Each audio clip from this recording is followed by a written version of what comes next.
আজকের দিনে বেশিরভাগ মানুষের চিন্তাধারা অনেকটা এরকম হয়ে গেছে। ভাই, আমার দায়িত্ব ছিল একটা ডিগ্রি নেওয়া, পড়াশোনা পূর্ণ করা, আর এখন আমাকে একটা ভালো চাকরি দেওয়ার দায়িত্ব অন্য কোনো মানুষের বা অন্য কোনো সংস্থার, হোক সেটা আমাদের সরকার কিংবা কোনো প্রাইভেট কোম্পানির। যদি এখন আমি কোনো চাকরি খুঁজে না পাই, তবে এই জন্য দায়ী আমি না, বরঞ্চ ওই লোকেরা। যদি আপনার চিন্তাধারাও এমন হয়, তবে আপনি এই ভিডিওটি এখানেই ছেড়ে যেতে পারেন। কিন্তু যদি আপনি একজন এমন ব্যক্তি হন যে এটা বিশ্বাস করে যে যেভাবে আমি আমার নিজের পড়াশোনা শেষ করেছি, ঠিক সেভাবেই আমার ভবিষ্যতের ফিউচারকে আমি গড়ব, আমি কোন কাজ করব, আমি কত টাকা কামাবো বা আমি কেমন লাইফস্টাইল চাইবো, এটার পুরো দায়িত্ব আমার নিজের। এসব কিছু আমি নিজে ডিসাইড করব, না তো অন্য কোনো মানুষ। যদি আপনি কিছুটা এমন টাইপের মাইন্ডসেট রাখেন, তবে এই ভিডিওটিতে আপনার সময় নষ্ট হতে যাচ্ছে না। এই ভিডিওতে আপনি কিছু গোল্ডেন টাইম পেতে যাচ্ছেন। কেননা আজকে আমি আপনাদের সাথে এমন 5টা বিজনেস আইডিয়া শেয়ার করতে যাচ্ছি যেগুলোতে প্রায় না বরাবর ইনভেস্টমেন্ট রয়েছে। আর এই সমস্ত বিজনেস আইডিয়া আমি শুধু হাওয়ার উপরে বলছি না, এই বিজনেসগুলো এমন যেগুলো ব্যক্তিগতভাবে আমি আমার কিছু বন্ধু বান্ধব এবং আত্মীয় স্বজনদের করতে দেখেছি, আর দেখতে দেখতে তাদের অনেক সামনেও এগিয়ে যেতে দেখেছি। আমি দেখেছি তাদের এসব করে অনেক টাকা কামাতে। হতে পারে এই 5টি বিজনেস আইডিয়া থেকে কোনো একটা আপনার অনেক পছন্দ হয়ে গেল, যেটা দেখে আপনার মনে হতে পারে হ্যাঁ, আমি ট্রাই করতে পারি। এজন্য আজকের আমার এই ভিডিওটি স্কিপ না করে পুরোটা দেখুন। তো আসুন শুরু করি। Idea number 1, mobile and laptop repairing shop. এটা নতুন করে বলার প্রয়োজন নেই যে আজকের দিনে মোবাইল ফোন আর কম্পিউটার, ল্যাপটপ আমাদের জীবনে কতটা ইম্পর্টেন্ট পার্ট হয়ে গেছে। প্রতিটা মানুষের যেমন বেঁচে থাকার জন্য খাদ্য, বস্ত্র আর বাসস্থান লাগে, ঠিক তেমনইভাবে আজকের দিনে সামনে এগোতে এই ধরনের টেকনোলজি ডিভাইসগুলো আমাদের জীবনের অবিচ্ছেদ্য অংশ হয়ে উঠেছে। আপনি নিজে চিন্তা করে দেখুন, আপনি আপনার মোবাইলটা ছাড়া লাস্ট টাইম কতক্ষণ ছিলেন? আর কখনো কি আপনার মোবাইল নষ্ট হয়েছে? যদি হয়ে থাকে, তবে মনে করে দেখুন আপনি ওই মোবাইল যে কোনো মূল্যে ঠিক করার জন্য প্রস্তুত ছিলেন। কেননা এর মধ্যে আপনার খুব ইম্পর্টেন্ট ডাটা ছিল এবং পার্সোনাল জিনিস ছিল, যেগুলো আপনি কখনো হারাতে চান না। আর এখান থেকেই আমাদের বিজনেস আইডিয়া নাম্বার 1 বের হয়। আপনি এই বিজনেসটি শুরু করে মাসে 1 থেকে 5 লাখ টাকা পর্যন্ত কামাতে পারেন। হয়তো আপনার কাছে এটা বিশ্বাসযোগ্য মনে হচ্ছে না, তবে আমি আপনাকে একটা উদাহরণ দিই। আমার বাড়ি আসলে জেলা শহরে। এখানে পুরো শহরের মধ্যে ল্যাপটপ অথবা ডেস্কটপের মাদারবোর্ড ঠিক করতে পারে বা এই চিপগুলো ঠিকভাবে চেঞ্জ করতে পারে এমন মেকানিকের সংখ্যা মাত্র একজন। ফলাফল হিসাবে সে যত খুশি তত টাকা চার্জ করতে পারছে এই কাজের জন্য। কয়েক মাস আগে আমি আমার ল্যাপটপটা তার কাছ থেকে ঠিক করেছি। সত্যি বলতে এই কাজটা আমাদের শহরে দিতে কেউ করতে পারে না। পুরো শহরে অন্তত 60-70টা দোকান আছে এই ল্যাপটপ আর কম্পিউটারের জিনিসপত্র বেচাকেনা করে, আর তারা প্রত্যেকেই এগুলো ঠিক করার জন্যও নেয়। কিন্তু যেই এই সমস্ত সার্কিটের ঠিক করার জন্য যে প্রবলেম ফেস করুক না কেন, সমস্ত দোকানদাররা ওই একজন লোকের কাছেই সবগুলো ল্যাপটপ পাঠায়। আমি নিশ্চিত আপনি বাংলাদেশের যে কোনো কর্নারে থাকেন না কেন, আপনার এলাকায় ইলেকট্রনিক সার্কিট ঠিক করতে পারে এমন লোক 5 জনের বেশি খুঁজে পাবেন না। ইভেন বিভিন্ন ফ্যাক্টরিতে যেখানে একজন বিএসসি ইঞ্জিনিয়ারকে বেতন দেওয়া হয় 25 থেকে 30 হাজার টাকা, সেখানে একজন ইলেকট্রিক্যাল সার্কিট ঠিক করতে পারা মেকারকে প্রায় 70 থেকে 80 হাজার টাকা দিয়ে নিতে আমি দেখেছি। তাই এই ধরনের রেয়ার স্কিলগুলো যদি আপনি শিখে আপনার বিজনেসে কনভার্ট করতে পারেন, তবে অগণিত পরিমাণ টাকা আপনি এখান থেকে কামাতে পারবেন। ধরেন আমি যাকে আমার ল্যাপটপ ঠিক করতে দিয়েছিলাম, ওই লোকটা মাসে 2 থেকে 2.5 লাখ টাকা ইজিলি ইনকাম করছে, তার 4 ফিট বাই 4 ফিট সাইজের একটা ছোট দোকান থেকেই। ইভেন মোবাইলের সার্কিট ঠিক করতে পারে এমন লোকের সংখ্যাও কিন্তু হাতে গোনা, 10-12 জনের বেশি হবে না পুরো শহরে। আর এই বিজনেসগুলো শুরু করার জন্য আপনার খুব বেশি ইনভেস্টমেন্টের প্রয়োজন পড়বে না। বিজনেসগুলো শুরুর জন্য আপনার কিছু স্কিলের উপর কাজ করতে হবে। পরবর্তীতে আপনি চাইলে আপনার বিজনেসকে একটা টিম বানিয়েও একে হ্যান্ডেল করতে পারেন এবং পরবর্তীতে এক্সপান্ডও করতে পারবেন। Business idea number 2, rental property business. যদিও বিজনেসের ক্ষেত্রে দেখা যায় যে মডেলটা খুব সিম্পল। আপনার কাছে কোনো প্রপার্টি আছে যেটা আপনি রেন্ট হিসেবে দেন, আর এখান থেকে আপনি টাকা পান। যে লোকেদের কাছে নিজেদের প্রপার্টি আছে তারা এর থেকে ভালো রকম টাকা বানাচ্ছে। এখন প্রশ্ন হলো, ওই লোকেদের কি হবে যাদের কাছে কোনো প্রপার্টি নেই? তারা কি করবে? এখন আমি যা বলবো তাই এই লোকেদের জন্য। আমার এলাকায় এক টিচার আছে, সে একটা মাদ্রাসা চালায়। সে আমার এক আত্মীয়র বাসা পুরোটা ভাড়া নিয়ে নেয়। সে পুরো 3 তলা বিল্ডিং ভাড়া নেয় 30 হাজার টাকা হিসেবে, যার সামনে বড় সড়ো একটা ফাঁকা জায়গাও ছিল। বর্তমানে সে বাসাটাকে পুরো হোস্টেল বানিয়ে ব্যবহার করছে এবং নিচে খেলার জায়গাটায় অস্থায়ী টিন শেড বানিয়ে তার মাদ্রাসার কার্যক্রম চালাচ্ছে। আর হোস্টেল হিসাবে ছাত্রদের কাছে ওই বাসা ভাড়া দিয়ে প্রতি মাসে 60-70 হাজার টাকা ইজিলি আয় করছে। শুধু যে সে এই একটা বাসাই করছে তা না, এমন জানাশোনা বেশ কিছু বাসা ভাড়া নিয়ে সে হোস্টেল বানিয়ে ছাত্রছাত্রীদের থাকার ব্যবস্থা করে দিচ্ছে। ওভারঅল সব মিলিয়ে তার এই ব্যবসা থেকেও ইনকাম লাখ টাকার উপরে।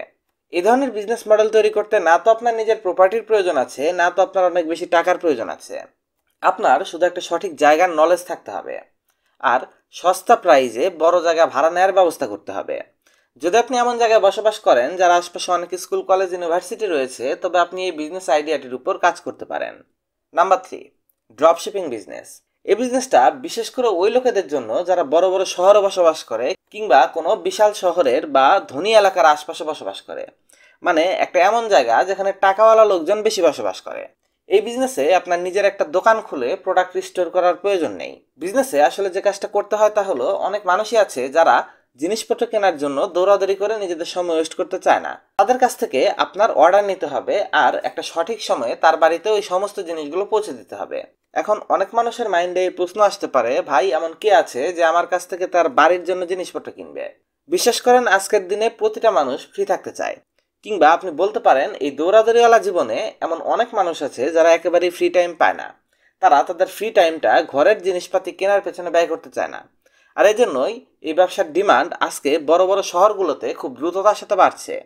অনেক মানুষ আছে যারা এই ব্যবসা থেকে আজকে প্রচুর টাকা কামাচ্ছে।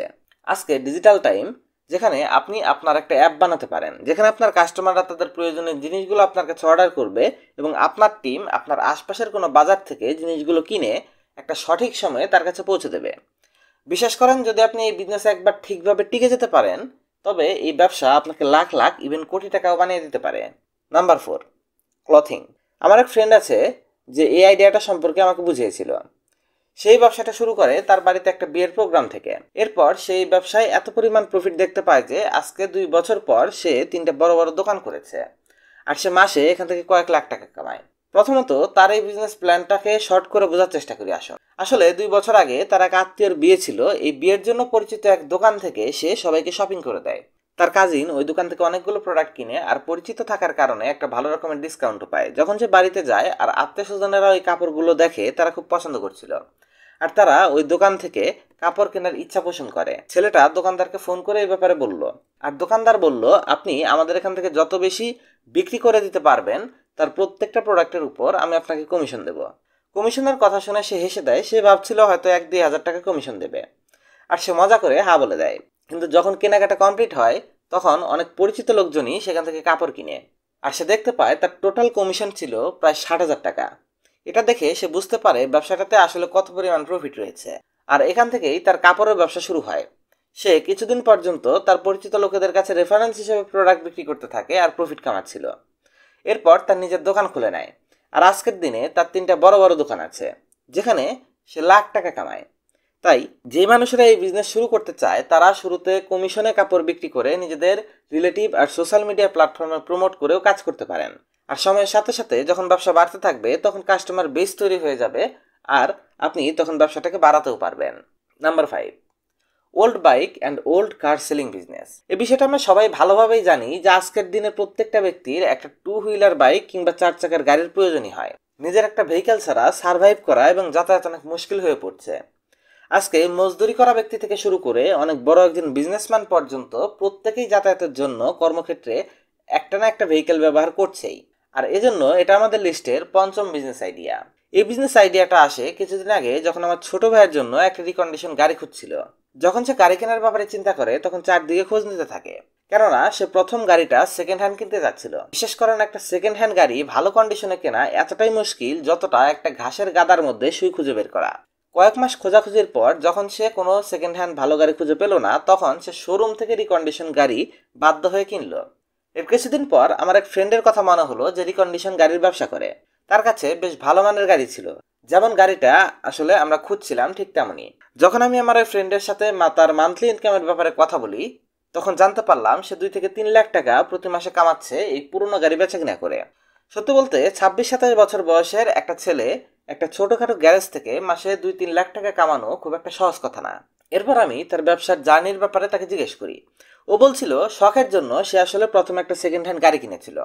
সেটা পরবর্তীতে 50,000 টাকা প্রফিটে বিক্রি করে দেয় আর ওই টাকা দিয়েই সে দ্বিতীয়বার আরও একটা গাড়ি কিনে, যেটার মধ্যেও তার 60,000 টাকার মতো প্রফিট হয়েছিল।